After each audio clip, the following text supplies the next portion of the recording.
Hello students, welcome to Global Online. This is Ankita Sood. Maharashtra common entrance examination में अगर आप भी BCA, BBA, BMS और BBM की तैयारी कर रहे हैं तो आपको कंप्यूटर बेसिक सेक्शन में हेल्प करने के लिए मैं टॉप 10 एक्सपेक्टेड क्वेश्चंस आज लेकर आई हूँ। हर एक क्वेश्चन को स्टूडेंट्स हम डिटेल में डिस्कस करेंगे जिससे कि आपके और भी ज्यादा कॉन्सेप्ट क्लियर होंगे ताकि एग्जाम में आपको आसानी से करेक्ट आंसर को आइडेंटिफाई करने में हेल्प मिले। तो चलिए फिर सेशन को शुरू करते हैं।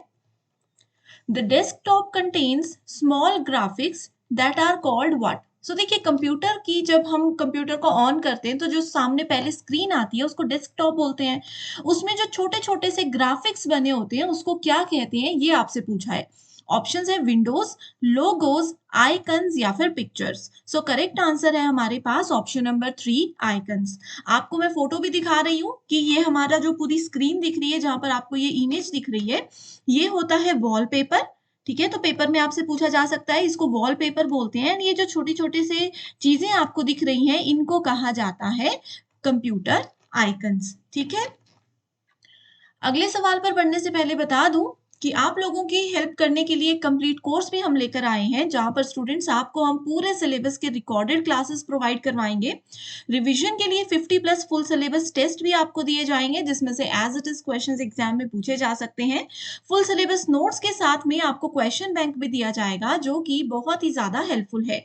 तो ये 2 नंबर्स दे रही हूँ, इन नंबर्स पर आप व्हाट्सएप के थ्रू कांटेक्ट कर सकते हो। अंकिता मेरा नाम है, इन नंबर्स पर कांटेक्ट कर लीजिए और पूरी जानकारी आपको कोर्स की मिल जाएगी। What is the result produced by a computer? देखो कंप्यूटर में अगर मान लीजिए मैं कोई कैलकुलेशन कर रही हूँ या कोई डेटा एंटर कर रही हूँ तो उसका रिजल्ट क्या कहलाता है? मेमोरी नहीं, मेमोरी क्या होता है? एक स्टोरेज स्पेस होता है। आउटपुट, इनपुट भी नहीं होता है। इनपुट वो होता है जो हम कंप्यूटर सिस्टम के अंदर एंटर करते हैं, कोई भी इंफॉर्मेशन कोई भी डेटा जब एंटर करते हैं। ठीक है, तो करेक्ट आंसर क्या है हमारे पास? Option number 3 output. Obviously result को ही तो आउटपुट बोलते हैं। बेसिक सा लॉजिक आप यहाँ पर लगा सकते थे। The operating system is the most common type of software. Operating system क्या होता है? अब देखो हम लोग अपना कंप्यूटर यूज करते हैं या फोन की बात करते हैं, हम बोलते हैं सब लोग कि हमारा जो फोन है वो एंड्रॉयड है, हमारे कंप्यूटर में विंडोज होती है। तो ये सब क्या है? ये सब ऑपरेटिंग सिस्टम होते हैं। तो most common type operating system किसका है? कम्युनिकेशन का नहीं, एप्लीकेशन नहीं, वर्ड प्रोसेसिंग भी नहीं होगा। करेक्ट आंसर है option number see that is system. सरल भाषा में आपसे ये सवाल भी पूछा जा सकता है कि ऑपरेटिंग सिस्टम को क्या बोलते हैं? तो ऑपरेटिंग सिस्टम को बेसिकली सिस्टम सॉफ्टवेयर भी बोलते हैं। और अगर आपसे पूछा जाएगा कि एप्लीकेशन सॉफ्टवेयर किसको बोलते हैं तो हमारे कंप्यूटर में या फोन में जो भी हम लोग एप्स डाउनलोड करते हैं उनको एप्लीकेशन सॉफ्टवेयर बोला जाता है। ठीक है, what represents approximately 1 billion memory locations? 1 billion memory location store करता है या उसको रिप्रेजेंट करता है gigabyte. 1 gigabyte 1 billion memory locations को स्टोर करता है। अब गीगाबाइट क्या होता है? आप सबने ये नाम सुना होगा। आप लोग बोलते हो ना कि मैंने इंटरनेट पैक करवाया और मुझे 2 GB डेटा मिला, 3 GB डेटा मिला, 5 GB डेटा मिला। तो वो जीबी क्या है? वो है गीगाबाइट। ठीक है, वैसे एमबी, एमबी मतलब मेगाबाइट, केबी मतलब किलोबाइट, टीबी मतलब टेराबाइट। ठीक है, personal computers can be connected together to form a what? अब देखो पर्सनल कंप्यूटर, मान लो मेरे घर पे एक कंप्यूटर है, एक लैपटॉप है, एक और कोई कंप्यूटर है। इन सभी कंप्यूटर्स को मैंने एक दूसरे के साथ एक नेटवर्क के थ्रू अगर कनेक्ट कर दिया तो उसको नेटवर्क ही तो बोलेंगे। अब कंप्यूटर्स को कनेक्ट कैसे कर सकते हैं? नेटवर्क के थ्रू कर सकते हैं और उससे एक और बड़ा नेटवर्क हम लोग बनाते हैं। ठीक है, पर्सनल कंप्यूटर्स हो सकते हैं या फिर इसमें मोबाइल हो सकता है। मोबाइल नेटवर्क के थ्रू अगर मैं इन सब चीजों को कनेक्ट कर रही हूँ तो वो भी तो एक नेटवर्क ही बन रहा है। इसको हम बोलते हैं pan, PAN, that is personal area network.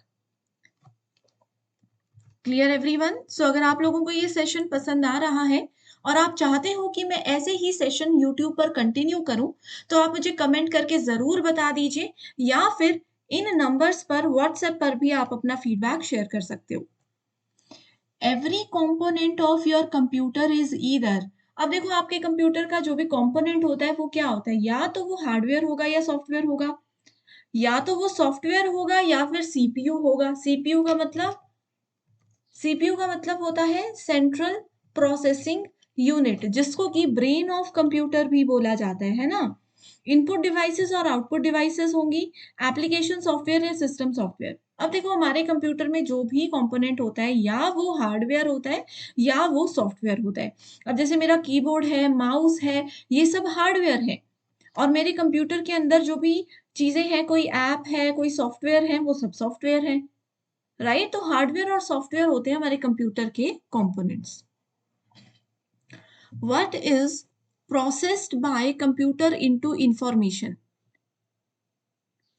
ठीक है, कंप्यूटर किस चीज को इंफॉर्मेशन में प्रोसेस करता है, नंबर्स को? नहीं, सिर्फ नंबर्स को तो नहीं करता, अल्फाबेट्स को भी करता है, तो ये ऑप्शन गलत हो गया। प्रोसेसर, नो, प्रोसेसर तो प्रोसेस करने का काम करता है। हमसे पूछे क्या प्रोसेस करता है, input, no, correct answer is data. Data को हम प्रोसेस करते हैं, कंप्यूटर में कोई भी रैंडम डेटा डाल दिया, उसको प्रोसेस करेंगे और प्रॉपर इंफॉर्मेशन फिर उससे रिलेटेड हमें सिस्टम देता है। The performs simple mathematics for the CPU। अब देखो सीपीयू क्या है, सीपीयू है हमारे कंप्यूटर का ब्रेन, जिसको सेंट्रल प्रोसेसिंग यूनिट बोलते हैं। सीपीयू के अंदर आती है तीन चीजें। एक आता है मेमोरी, जिसमें कि सीपीयू सारी चीजों को, जैसे आपको कंप्यूटर में कोई गाना है, कोई पिक्चर है, उसको स्टोर करता है। एक होता है सीयू, इसको बोलते हैं कंट्रोल यूनिट। कंट्रोल यूनिट क्या करता है, जो भी हमारे कंप्यूटर के साथ जैसे प्रिंटर कनेक्ट है या कुछ और डिवाइस कनेक्ट है, उसको कंट्रोल करता है, सही से वो काम कर रहा है कि नहीं ये देखता है। और तीसरी होती है ALU, arithmetic and logical unit. ये क्या करता है, जितने भी मैथमेटिक्स से रिलेटेड, कैलकुलेशन से रिलेटेड काम हमारे कंप्यूटर सिस्टम में करना होता है, वो सब चीजें एएलयू करता है। तो करेक्ट आंसर है ऑप्शन नंबर 1। रजिस्टर भी जो है वो कंप्यूटर के अंदर स्टोरेज के रूप में काम करता है, कंप्यूटर की मेमोरी के अंदर, और ये सबसे ज्यादा फास्टेस्ट स्टोरेज स्पेस होता है। Every component of your computer is either, ये हमने पढ़ लिया, हार्डवेयर और software. What are the two types of output devices. Output devices क्या क्या होती हैं? मॉनिटर, मॉनिटर का मतलब कंप्यूटर की जो स्क्रीन है वो मॉनिटर होता है, प्रिंटर सबको पता ही होगा। स्टोरेज एंड डिस्क, तो स्टोरेज क्या है, ये आउटपुट डिवाइस नहीं है, ये सिंपली स्टोरेज डिवाइस होती है, जैसे मेमोरी कार्ड है, ये स्टोरेज डिवाइस है। ऑप्शन बी तो गलत है। कीबोर्ड एंड माउस, ये दोनों हमारी क्या है, इनपुट डिवाइसेस हैं। तो करेक्ट आंसर आ गया option number A, monitor and printer. जैसे यहाँ पर अभी आउटपुट डिवाइसेस पूछा है, अगली बार अगर आप लोगों से इनपुट डिवाइसेस पूछा जाएगा तो आपको आंसर पता होना चाहिए, keyboard and mouse. Clear everyone? So इसी के साथ आज के इस डिस्कशन को हम एंड करते हैं। मैं उम्मीद करती हूँ ये सेशन आपको बहुत पसंद आया होगा। अगर सवाल समझ आए हैं, इम्पोर्टेंट सीरीज लग रही है, तो ज़रूर कमेंट करके अपना फीडबैक शेयर कीजिए, ताकि मैं डेली आपके लिए ऐसे ही ईजी वे में क्लासेस लेकर आऊँ। So thank you so much and all the very best.